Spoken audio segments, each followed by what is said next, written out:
ಮಾಡಲ್ಲ. ಯಾಕೆ ಮಾಡಿಲ್ಲ? ಇಡೀ ರಾಜ್ಯದ ತುಂಬ ಎಲ್ಲ ಕಡೆ ಸುತ್ತಾಕಿದಾರ. ಕೆಲವು ಕಡೆ ಉಳಿದಿರ್ಬೋದು ಅಷ್ಟೇ. ನಮ್ಮ ಜಿಲ್ಲೆಯಲ್ಲಿ ಇರೋದು 3 ತಾಲೂಕು ಐಡೆಂಟಿಫೈ ಮಾಡಿದ್ದಾರೆ. ಯರಗಟ್ಟಿ, ರಾಮದುರ್ಗ, ಸವದತ್ತಿ ಮಾತ್ರ 3. ಮಿಕ್ಕಿದೆಲ್ಲ ಯಾವುದೂ ಬರಗಾಲ ಆಗ್ತಿ ಬರಲತ್ತಲ್ಲ. ಅಲ್ಲಿ 3 ವಿಸಿಟ್ ಮಾಡಬೇಕು ನಾವು. ಸರ್, ಈಗ ಸಿಎಂ ಅವ್ರ ಜೊತೆ ಸಂವಾದ ಕೊಟ್ಟಿದ್ದೀರಿ ಸರ್. ಏನೇನು ತಯಾರಿ ಅಂದರೆ ಏನೇನು ಬೇಡಿಕೆ ಬೆಳಗಾವಿ ಜಿಲ್ಲೆಯಿಂದ ಏನು ಅಂತ ಅಂತೇಳಿ ಏನಾದರೂ ರೆಡಿಯಾಗಿ ಕೊಟ್ಟಿದ್ದೀರಾ? ಇವೆಲ್ಲ ಬೇಡಿಕೆ ಅಲ್ಲ, ಆಡಳಿತ ಸುಧಾರಣೆ ಅಷ್ಟೇ ಇರೋದು.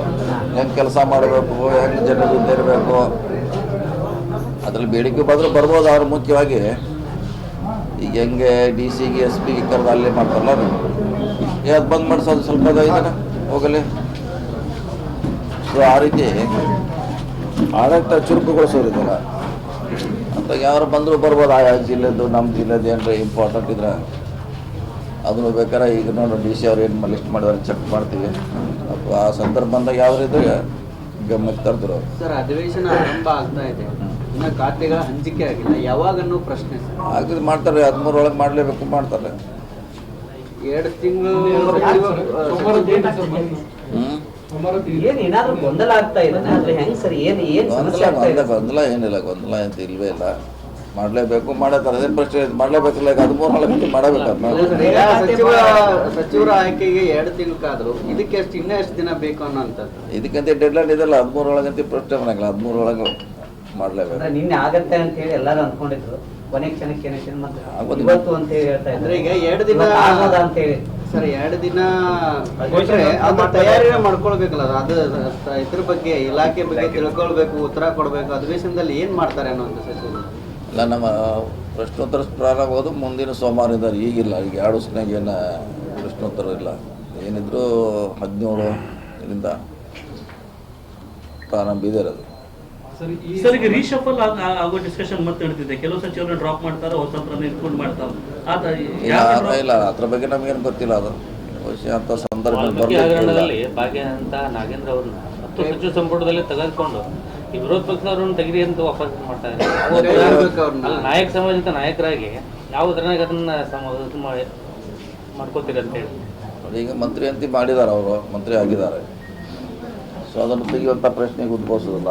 ಯಾಕಂದರೆ ಈಗಾಗಲೇ ಅವ್ರ ಮ್ಯಾಗ ನಮ್ಮ ಲೋಕಾಯುಕ್ತ ಎನ್ಕ್ವೈರಿ ಮಾಡಿದೆ. ಅವ್ರ ಮೇಲೆ SIT ಮಾಡಿದ್ದಾರೆ. ಏನೂ ಆರೋಪ ಇಲ್ಲ ಅಂತ ಅವ್ರು ಕೊಟ್ಟಿದ್ದಾರೆ. ಆಧಾರ ಮ್ಯಾಗ ಅವ್ರಿಗೆ ಮಾಡಿದ್ದಾರೆ ಅಷ್ಟೇ. ಕೆಲವೊಂದು ಕಾನೂನಾತ್ಮಕ ವಿಚಾರಗಳನ್ನೆಲ್ಲ ಪರಿಶೀಲನೆ ಮಾಡಿ ಸಚಿವ ಸ್ಥಾನ ಕೊಟ್ಟಿದ್ದಾರೆ ಮಾಡಿದ್ದಾರೆ ಈಗಾಗಲೇ. ಮತ್ತು ಆ ಟೀಮ್ ಈಗಾಗಲೇ ವರದಿ ಕೊಟ್ಟಿದ್ರೆ. ಆದರೆ ಏನೋ ಇಡೀ CBI ಅವ್ರು ಮಾತ್ರ ಅವರು ಚಾರ್ಜ್ ಶೀಟ್ ಮಾಡಿದ್ದಾರೆ. ಅವರು ಕೇಸ್ನಲ್ಲಿ ಮುಂದುವರಿದ್ದಾರೆ. ನಮ್ಮವರು ಕ್ಲೋಸ್ ಮಾಡಿದ್ದಾರೆ. ಈಗಾಗಲೇ ವಾಪಸ್ ಬಂದಿದ್ದಿಲ್ಲ, ಸರ್ಕಾರಕ್ಕೆ ಬಂದಿದ್ದೀರಲ್ಲ, ರಿಕವರಿ ಮಾಡಿದ್ದಾರೆ. ಜೊತೆಗೆ ಮನೆ ಸಚಿವ ಸಂಪುಟ ಸಂದರ್ಭದಲ್ಲಿ ನಿಯಮ ಉಲ್ಲಂಘನೆ ಮಾಡಿ ದೆಹಲಿಗೆ ಹೋದ್ರು ಅಂತ ಹೇಳಿ ಬಿಜೆಪಿ ಇಲ್ಲ, ಅದು ಗೊತ್ತಿಲ್ಲ. ಇವತ್ತಿನ ಪೇಪರ್ ನೋಡಿ ನಮಗೇನೋ ಹೈಕೋರ್ಟ್ ಪರ್ಮಿಷನ್ ಕೊಟ್ಟಿದೆ ಅಡ್ಡಾಡ್ಲಿಕ್ಕೆ ಅಂತ ಹೇಳಿದ್ದಾರೆ.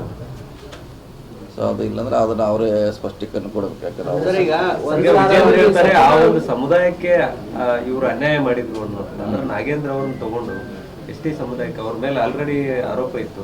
ಆ ಸಮುದಾಯಕ್ಕೆ ಅನ್ಯಾಯ ಮಾಡಿಬಿಟ್ರು ಅಂತೇಳಿ ವಿಜೇಂದ್ರ ಅವರು ಬೇರೆದವ್ರನ್ನ ಕೊಡ್ಬೋದಿತ್ತಲ್ಲ, ಸದಾ ನೋಡೋಕೆ ಬಿಡೋದಿಲ್ಲ ಅಂತ ಹೇಳ್ತಾರೆ ಸರ್.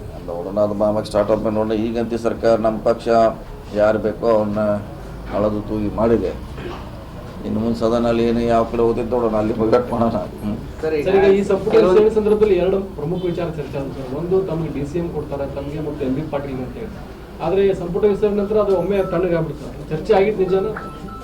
ಚರ್ಚೆ ಆಗಿದ್ದು ನಿಜ, ಚರ್ಚೆ ಆಗಿತ್ತು. ಅದ್ರಾಗೆ ಸದ್ಯ ಮಾಡಿಲ್ಲ. ಮುಂದೆ ಅದ್ರ ಬಗ್ಗೆ ಚರ್ಚೆ ಮಾಡ್ಬೋದು ಪಕ್ಷ. ಏನು ನಿರೀಕ್ಷೆ ಇದೆ ಸರ್? ಗೊತ್ತಿಲ್ಲ, ಏನು ಮಾಡ್ತಾರೆ ಅದೇ ಅಂತಿಮ. ಈಗ ನಾವು ಬೇಡಿಲ್ಲ, ನಾವು ಯಾರು ಡಿಮಾಂಡ್ ಮಾಡಿಲ್ಲ. ಅವರೇ ಪಕ್ಷದ ಹಿತದೃಷ್ಟಿಯಿಂದ ಚರ್ಚೆ ನಡೀತಾ ಇತ್ತು. ನೀವು ಹೇಳ್ದಂಗೆ ಒಂದೇ ಸಾರಿ ಅದು ಈಗ ಚರ್ಚೆಯಲ್ಲಿ ಇಲ್ಲ. ತಮಗಾಗಿರ್ಬೋದು ಉತ್ತರ ಕರ್ನಾಟಕಕ್ಕೆ ಪ್ರತಿ ಸಾರಿ ಅನ್ಯಾಯ ಆಗ್ತಾ ಇದೆ. ಯಾಕಂದ್ರೆ ಆ ದಕ್ಷಿಣ ಕನ್ನಡದವರಿಗೆ ಮುಖ್ಯಮಂತ್ರಿ ಸ್ಥಾನ, ಉಪಮುಖ್ಯಮಂತ್ರಿ ಸ್ಥಾನ, ರಾಜ್ಯಾಧ್ಯಕ್ಷ, ನಮ್ಮ ಕಡೆ ಇರುವಂತ ಭಾಗದ ನಾಯಕರು ತಮ್ಮನ್ನು ಹಿಡ್ಕೊಂಡು ಬಹಳ ಅನ್ಯಾಯ ಆಗ್ತಾ ಇದೆ. ಅದನ್ನ ಪ್ರತಿಭಟನೆ ಮಾಡುವಂತ ನಿಟ್ಟಿನಲ್ಲಿ ಯಾಕೆ ತಾವು ತಮ್ಮ ಶಾಸಕರ ಹಾದಿಯಾಗಿ ಒತ್ತಡ ಯಾಕೆ ಆಗ್ತಾ ಇಲ್ಲ ಅಂತ ಮಾಡೋಣ. ನಾವು ಒತ್ತಡ ಹಾಕೋದಂತ ಅಲ್ಲ, ಪಕ್ಷನ ಅದನ್ನು ಗುರುತಿಸ್ಬೇಕಾಗ್ತದೆ.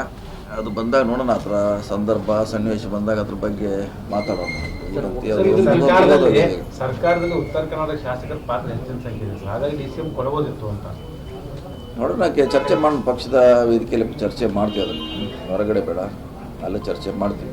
ಸರ್, ಈಗ ಚುನಾವಣಾ ಸಮೀಪಿಸ್ತಾ ಇದೆ.